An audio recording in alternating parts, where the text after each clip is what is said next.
Alabado sea el nombre del Señor. Buenos días, son las 9 de la mañana, 9, un minuto, y estamos acá en la parte trasera de mi casa, aquí en mi ciudad, en el estado de Washington, para compartir con usted la palabra de Dios. Es tiempo de verano, pero el clima se está comportando el día de hoy prácticamente como el comienzo de un invierno. Está haciendo frío, por eso usted me ve con esta chaqueta negra puesta. Yo soy el pastor Wilber Anash, que Dios me le bendiga mucho, ya muchos me conocen, y para quien no me conozca, soy Wilber Anash, cristiano, por casi 20 años, sirvo a Dios por 12 años completo, de tiempo completo, y soy un predicador. Enseño la Biblia y comparto experiencias, y me gusta ayudar a las personas a reflexionar sobre los temas que se hacen objeto de interés en la comunidad cristiana. Y también le sirve a las personas que no sean cristianas, ¿no? Porque el que no es cristiano hoy puede serlo mañana, y aunque nunca lo sea, la sabiduría y el consejo de Dios está a las manos y al alcance de todo el mundo. Quiero compartirles hoy acerca de la prosperidad y de la pobreza. ¿Cuál es la voluntad de Dios expresada en las Escrituras respecto de la pobreza y respecto de la prosperidad? Es algo que muchos nos preguntamos. Se escucha últimamente por la parte de los que critican al evangelio de la prosperidad, y por la parte de los que creen en el evangelio, en la prosperidad, y que lo predican. Entonces vemos en algunos casos, ¿no?, un énfasis desmedido, en mucho énfasis en la prosperidad, y eso tiene la tendencia a que se descuiden cosas que son más importantes que ser próspero. Aunque la voluntad de Dios expresada al respecto, nosotros vamos a estudiarla en esta mañana. Vamos a citar 2 o 3 versículos bíblicos para saber cuál es la voluntad de Dios. Por la parte de la pobreza, algunos cristianos se enorgullecen de su pobreza, se jactan de ser pobres y ser cristianos, y no está mal pensar de esa forma, porque si es pobre pero es un cristiano sincero y de verdad es cristiano, pues no está mal. Y los que predican en contra de la pobreza, realmente los que critican la pobreza, la atacan fuertemente, y puede llegar a entender de que ellos piensan de que si se es pobre no se es cristiano, o que el resultado de la pobreza es alguna falta, algún mal que está en la persona. Y como decía, por otra parte está los que la defienden, los que la predican y la enseñan. Pero vamos a ver qué dice Dios al respecto. Y para eso yo quisiera abrir el libro, perdón, parece que la temperatura fría. Quisiera abrir el libro de Deuteronomio en el capítulo 28, y yo voy a estar leyendo, aquí tengo una versión Reina Valera, yo voy a estar leyendo y ustedes pues pueden seguir conmigo ahí. Trataré de hacerlo en unos 15 minutos el video. Bien. Perdón. Deuteronomio 28, capítulo 1. Bueno, vamos a avanzar hasta donde permita, porque el capítulo es muy largo y leerlo todo sería realmente, tomaría mucho tiempo. Vamos a ir usando lo que se asocie o lo que venga a colación del tema en cuestión que estamos tratando. Recuerde que estamos hablando de la prosperidad y estamos hablando de la pobreza y de la voluntad de Dios al respecto. Deuteronomio 28:1. Acontecerá que si oyeres atentamente la voz de Jehová tu Dios para guardar y poner por obra todos sus mandamientos que yo te prescribo hoy, también Jehová tu Dios te exaltará sobre todas las naciones de la tierra, y vendrán sobre ti todas estas bendiciones, y te alcanzarán si oyeres la voz de Jehová tu Dios. Bendito serás tú en la ciudad, y bendito serás en el campo. Bendito el fruto de tu vientre, el fruto de tu tierra, el fruto de tus bestias, la cría de tus vacas y los rebaños de tus ovejas. Benditas serán tu canasta y tu arteza de amasar. Bendito serás tú en tu entrar y bendito en tu salir. Jehová derrotará a tus enemigos que se levanten contra ti. Por un camino saldrán contra ti y por 7 caminos huirán de ti. Jehová te enviará su bendición sobre tus graneros y sobre todo aquello en que pusieres tu mano, y te bendecirá en la tierra que Jehová tu Dios te da. Te confirmará Jehová por pueblo suyo por pueblo santo suyo, como te lo ha jurado cuando guardes los mandamientos de Jehová tu Dios y anduvieres en sus caminos. Y verán todos los pueblos de la tierra que el nombre de Jehová es invocado sobre ti y te temerán. Bueno, recuerden que estoy en la parte trasera de mi casa y están pasando los autos, ¿no? Por eso de vez en cuando yo quito la vista de la cámara y miro para allá. O sea, como que un poco no que me entretienen, sino que como que me llama la atención. Bien, pero bueno, estoy en contacto. Acabamos de leer un texto que para muchos este texto es visto como un texto que hay que interpretarlo a la luz del contexto, de lo que estaba pasando en el momento, de a quién Dios le estaba hablando, de cuál era la promesa que Dios había hecho a esas personas y qué estaba Dios reflejando en este momento al inspirar a Moisés para que prescribiera todas estas bendiciones y las diera al pueblo. Cuando Israel salió de Egipto, Dios le dijo a los judíos que no saldrían con una mano delante y otra detrás, sino que saldrían con las manos llenas de oro, llenas de alhajas de plata y de oro. Y realmente así fue. Salieron muy prósperos de la nación de Egipto. Algunos críticos dicen que, y es un poco, se puede aceptar, ¿no?, que como Israel salía de la tierra de Egipto y salía como nómadas, iban a establecerse en una tierra nueva, le hacían falta recursos, dinero para establecerse, pero que el propósito de Dios no era enriquecerlo a ellos, sino más bien crearles las facilidades para que se establecieran en la nueva tierra y a partir de ahí, en dependencia en cómo ellos pues trabajaran y prosperaran, ahí estaría la prosperidad de ellos. Bien, no estaba muy lejos esa posible interpretación, ¿no? Pero vemos realmente que en este texto está diciendo que la prosperidad se va a relacionar con la obediencia y con la observación de la palabra de Dios. Más adelante, en el mismo capítulo, nosotros podemos ver las consecuencias de desobedecer a Dios. Está en el verso 15 en lo adelante. Voy a leer solamente 5 versículos, porque es todo lo opuesto acá a esto primero que he leído. O sea, ¿cuál será los resultados de andar en la voluntad de Dios? Ser próspero, tener riqueza, tener... ¿Cuál es las consecuencias? ¿Cuáles son de andar fuera de la voluntad de Dios? Entonces todo lo contrario, pobreza, miseria. Pero vamos a leerlo literalmente. Pero acontecerá que si no oyeres la voz de Jehová tu Dios, para procurar cumplir todos sus mandamientos y sus estatutos, que yo te intimo hoy, que vendrán sobre ti todas estas maldiciones y te alcanzarán. Maldito serás en la ciudad, maldito en el campo, maldita tu canasta de amasar, tu canasta y tu arteza de amasar, maldito el fruto de tu vientre, el fruto de tu tierra, maldito serás en el entrar y en el salir. Jehová enviará contra ti la maldición, quebranto y asombro en todo cuanto pusieres tu mano hasta que seas destruido. Bien.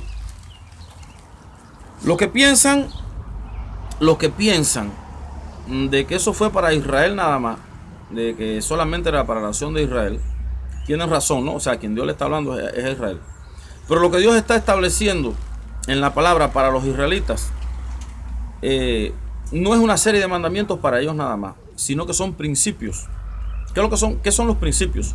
Son verdades establecidas, en este caso por Dios, las cuales no hay otras verdades contrapuestas a esta. O sea, si Dios dice, si tú me obedeces te voy a bendecir, eso es un principio. Eso no pasa, eso no cambia. La palabra de Dios no puede pasar. Bien. Ahora, como son principios establecidos en la Biblia, esos principios son reglas que dicen, si usted anda bien delante de Dios, si usted cumple la palabra de Dios, a usted le va bien.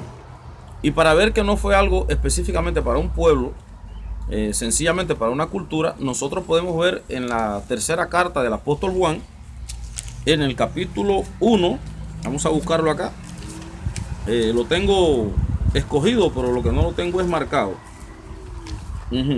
Oh, ya lo encontré. Dice, tercera carta del apóstol San Juan.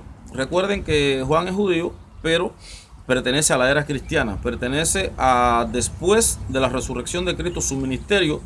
Y esto se escribió unos 80 o 90 años después de que Cristo fue crucificado y ascendió al cielo. Dice el apóstol Juan respecto de un discípulo llamado Gallo. Gallo suena cómico, ¿no? No es un ave. Es el nombre de un cristiano del siglo I. Y el apóstol Juan le escribe a este discípulo y le dice: el anciano a Gallo, el amado, a quien amo en la verdad. Verso 2, tercera carta del apóstol Juan. Amado, yo deseo que tú seas prosperado en todas las cosas y que tengas salud, así como prospera tu alma. ¿Cuál es la voluntad de Dios al respecto? El apóstol Juan conoce las escrituras hebreas, pero también conoce los mandamientos de Dios y conoce la voluntad de Jesucristo, que nunca va a ser opuesta a la voluntad del Padre. Y el deseo que tiene el apóstol Juan de que ese discípulo fuera prosperado en todas las cosas y que tuviera salud, es una respuesta al conocimiento que Juan tiene de lo que Jesucristo hizo en su ministerio terrenal, de lo que continuó haciendo durante todo el curso de la historia de la iglesia de los primeros años a través del Espíritu Santo, cómo Cristo seguía manifestando milagros, sanando a la persona, cambiándole la vida a las personas. Y es la expresión que el apóstol Juan tiene aquí. En el libro de los Hechos dice que en la primera iglesia que se fundó no había ninguno necesitado, porque todos tenían riquezas y la compartían. O sea, había una convicción de que la prosperidad era voluntad expresada de Dios para la comunidad creyente. Y esa es la voluntad expresada de Dios. Bien, en el capítulo 8 del libro de Deuteronomio, en el verso 18, literalmente dice, vamos a leer del 16, dice, que te sustentó con, Dios le está hablando al pueblo de Israel, que te sustentó con maná en el desierto, comida que tus padres no habían conocido, afligiéndote y probándote para a la postre, a la posteridad, al final, hacerte bien. Y digas en tu corazón, mi poder y la fuerza de mi mano me han traído esta riqueza. Si no, acuérdate de Jehová tu Dios, porque Él te da el poder para hacer las riquezas, a fin de confirmar su pacto que juró a tus padres, como en este día. O sea, primeramente leímos Deuteronomio 28, bendiciones y maldiciones, y vemos que las maldiciones, la pobreza extrema, esa pobreza de carencia y necesidad de todo, es resultado directamente del pecado, y como la prosperidad y la bendición es resultado de la obediencia a Dios. Eliminamos la posibilidad de que esto nada más fuera para Israel cuando vemos que el apóstol Juan le escribe a su discípulo, a Gallo, y le dice a él que él desea que sea prosperado y que prospere su alma. Y también en el libro de los Salmos, Salmo 103, el rey David dice: bendice alma mía Jehová y no olvide ninguno de sus beneficios, porque Él es quien perdona todos tus pecados, tus ofensas, es quien te llena bendice alma mía Jehová y no olvide ninguno de sus sacrificios, Él es quien perdona tus pecados, el que te prospera en todas las cosas, el que te da salud, de modo que te rejuvenezca como el águila. Lo parafrasea, no lo dice así literalmente. Bien, ahora, ¿cuál es la voluntad de Dios expresada en las Escrituras? A lo largo de las Escrituras, que tú seas próspero. Es la voluntad de Dios la prosperidad. ¿Qué cosa es la prosperidad? Tener salud, tener bienestar, tener todo lo que hace falta para la vida. En la segunda carta del apóstol Pedro, capítulo 1, verso 3, el apóstol dice: como todas las cosas que pertenecen a la vida y a la piedad nos han sido dadas por medio de su divino poder, por medio del conocimiento de aquel que nos llamó por su gloria y excelencia. O sea, todo lo que pertenece a la vida, ¿qué es lo que te hace falta para sostener la vida? Vestido, calzado, casa, hogar, o sea, ser próspero. ¿Te hace falta eso? Bueno, dice el apóstol Pedro que ya nos fue dado en el sacrificio de Cristo por medio de el conocimiento y la excelencia de Jesús. Hay que entender que Dios es Dios próspero, porque Dios, mira el universo que ha creado con la variedad de riquezas y de cosas buenas que tiene. La naturaleza misma nos los enseña, la variedad de árboles, de frutas, todo. El mundo es un testimonio de que Dios es un Dios próspero, y a Dios es el autor de la prosperidad, y Dios quiere la prosperidad. Y que la pobreza ha sido consecuencia de la caída de Adán. Si Adán no cae en pecado, la humanidad no estuviera como está. Entonces, ¿qué ¿Qué está pasando personalmente contigo que tú estás en una condición pobre siendo cristiano? Yo sé que algunos pueden poner de comentario aquí ahora: bueno, hermano, Jesús dijo que siempre habrían pobres entre nosotros.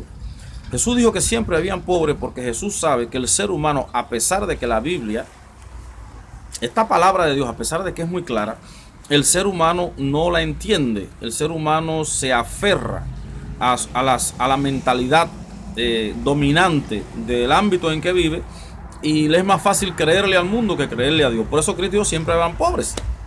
Ahora, es la voluntad de Dios que seamos prósperos. ¿Y por qué si es la voluntad de Dios existen cristianos que están prácticamente en la miseria, viven y mueren en la miseria? No depende ya de Dios. Dios su parte la puso. Depende de tu mentalidad. Depende de cómo tú pienses. Yo soy de origen cubano. Yo viví en Cuba, bueno, casi toda mi vida. Y cuando tenía 12 o 13 años, no habiendo recibido herencia de mis abuelos ni de mis padres, yo dije, yo tengo que prosperar. Escogí un camino inadecuado para prosperar, que fue el camino del mundo. Entré en los negocios, traté, pero no me resultó. Cuando vine al Señor, que me convertí y dije, yo no quiero ser pobre, yo no voy a vivir para siempre siendo pobre, mi vida va a cambiar. Yo comencé, a pesar de que vivía en Cuba, uno de los países más pobres del mundo, donde menos posibilidades hay, yo comencé a pensar diferente, y mi vida fue estimulada también por las decisiones que tomaron familiares míos, como mis primas, jovencitas, prácticamente sin mucha experiencia de la vida. Ellas decidieron prosperar y salieron adelante. Y yo vi eso, y yo dije, ¿y por qué yo tengo que ser pobre? Yo no quiero ser pobre. Me convertí al Señor, empecé a orar, y el Señor me ha prosperado. Vivo en los Estados Unidos de América. No es un orgullo para mí, pero es resultado de lo que yo creí. Lo que te quiero decir es, ahí donde tú estás, no importa quién tú seas, cambia tu manera de pensar. Lee el libro de los Romanos, capítulo 18, capítulo 12, versos 1 y 2. Dice, transformado por medio de la renovación de vuestro entendimiento, para que comprobéis cuál es la voluntad de Dios agradable y perfecta. En la versión Dios habla hoy, o la Biblia para las Américas, dice, cambia tu manera de pensar para que cambie tu manera de vivir. Fulgencio Batista, el presidente que estuvo antes de Castro en Cuba, era limpiabotas, de lustrar zapatos en la calle, y llegó a ser presidente. Abraham Lincoln en este país era cortador de madera en un bosque, y llegó a ser presidente. Siendo analfabeto, fue autodidacta, estudió por él mismo, y cuando tuvo algún conocimiento de la aritmética y del inglés como idioma escrito, él mismo compró los libros, empezó a estudiar. Entonces entró a la universidad y llegó a ser presidente. Tiene que ver con tu mentalidad. Si tú cambias tu mentalidad, tu manera de vivir va a cambiar. Comienza a alimentarte no de las noticias que circulan en la calle, sino del éxito que han tenido otros, y estimúlate con ese éxito. No critiques a lo de la prosperidad. No hay evangelio de la prosperidad ni evangelio de la pobreza. Sencillamente el evangelio es una buena noticia para la humanidad. Los que creemos que Dios prospera, somos prósperos. Y los que creen que Dios no prospera, pues siguen en su miseria, y así terminan su vida. Que Dios te bendiga. El deseo de mi corazón es que tú prosperes, que cumplas tus sueños, que tus hijos lleguen a la universidad, que se hagan doctores. No piensen cómo van a llegar, quién va a pagar la universidad. Si lo piensas así, nunca lo vas a tener. Sencillamente cambia la manera de pensar, y tu manera de vivir va a cambiar. Dios te bendiga. Amén.